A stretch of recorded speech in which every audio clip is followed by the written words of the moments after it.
2, 3, 4. Run up your engines!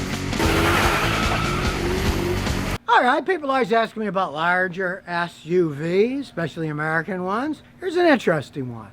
This is a 2008 Chevy Trailblazer 6.0 SS. Now for a mid-sized SUV, this thing's got a lot of room, but the main thing about this one is it's got a lot of power. This isn't like the regular Trailblazers that I really don't like. Wimpy engines, transmissions, no. This is the SS version with the 6-liter Corvette engine. Just listen to it.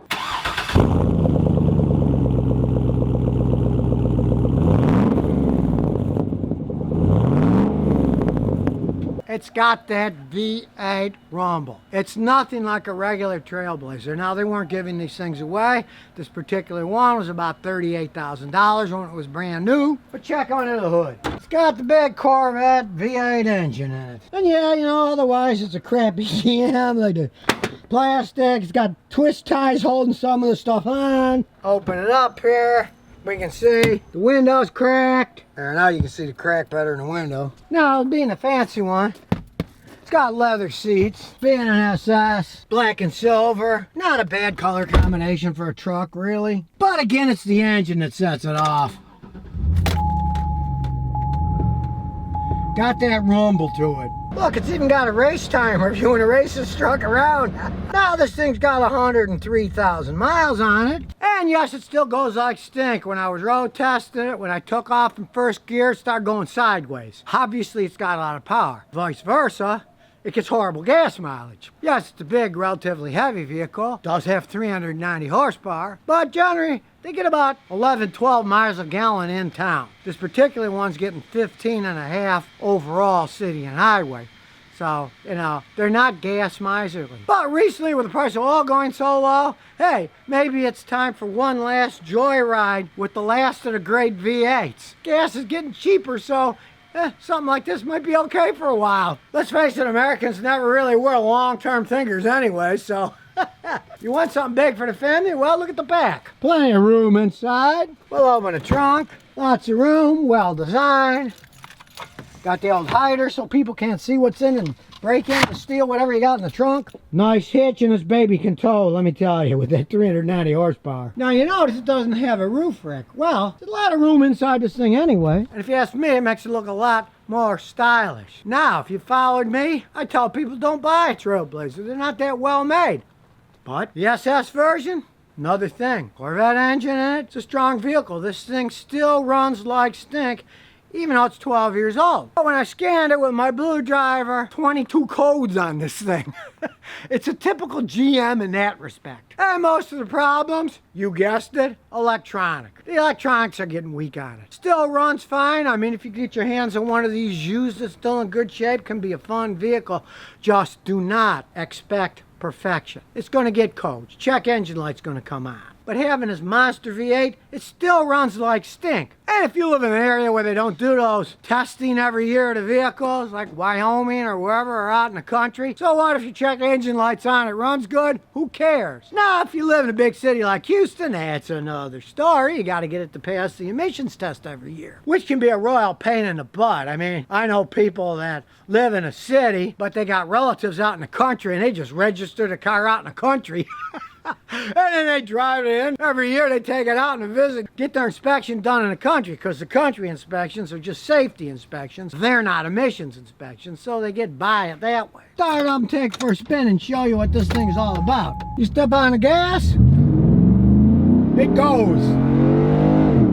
And sure, it rides like a big box. It is a big box. If you're gonna seriously drive one of these, you better watch about tip overs. You don't want to be doing crazy cornering maneuvers in this thing. Now, if you drive it normally, it's a pretty stable vehicle because it's heavy. Now, as I said, the regular Trailblazer, I am not a fan. In that respect, this thing compares relatively similarly to a Ford Explorer. Take the regular Ford Explorer with a V6. I'm not really a fan of them. But you take the Ford Explorer that's got the V8 engine, it's like this thing. It's fun to drive.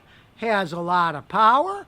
They all have their limitations. They're mid to large size SUVs. They're really not meant for racing. But when you put a V8 engine in and upgrade the suspension like they did when they made these, it can actually be a lot of fun driving around. Just realize, exactly the same as the Explorer. You get an older one, don't expect perfection. A lot of crap is going to break on them, but they can still go. I got a customer with a Ford Explorer V8.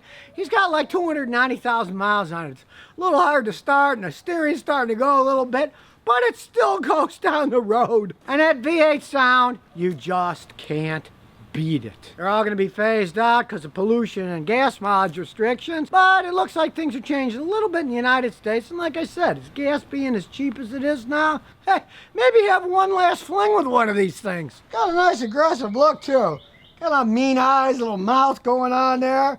Hey, it's got some personality. And they always did go for looks in the SS. Got the painted calipers, really nice rims, sharp looking. Really, this thing was designed for the man who wants a Corvette, but now he's got a wife and 3 kids. They can't fit in the Corvette, so he's got a Corvette truck SUV now. 6-liter engine in this thing, they really are well made. Tons better made than the V6s that they got out there. Bad gas mileage, yes. Lots of power, yes. You're looking for a mid-sized SUV with some grunt, you're not going to find this most other places. And sure, it's not elegant like a Lexus or an Acura SUV.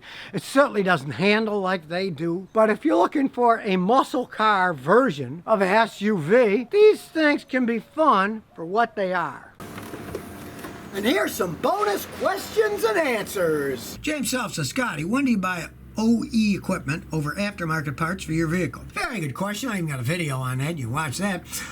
Basically, it comes down to if you have extremely high-tech electronic parts, go OEM. You need a mass airflow sensor, go OEM. You need an oxygen sensor, go OEM. You need an air filter, go ahead and buy it anywhere.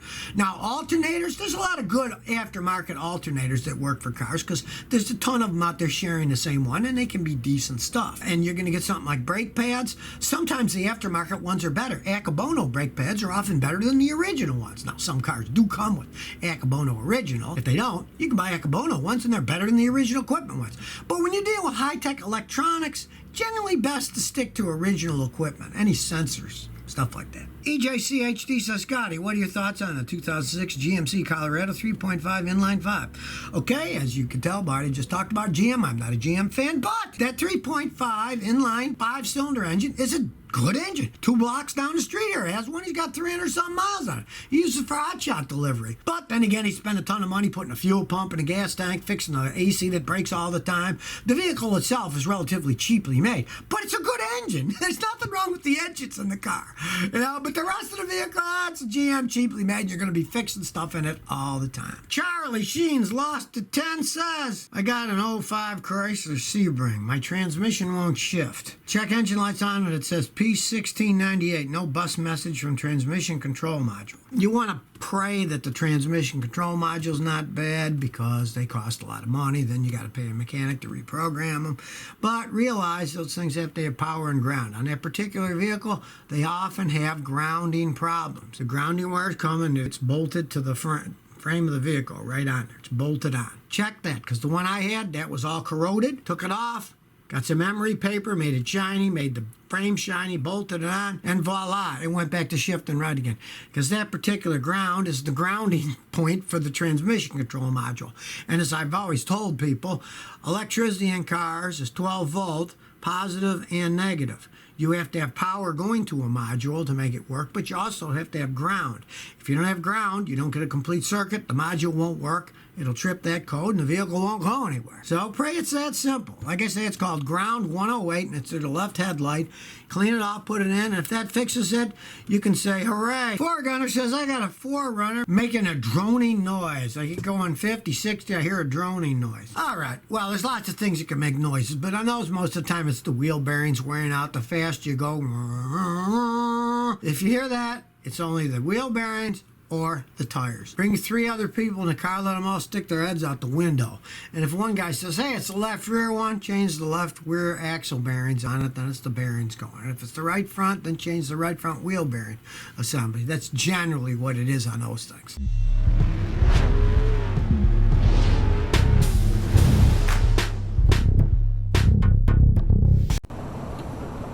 So if you never want to miss another one of my new car repair videos, remember to ring that bell.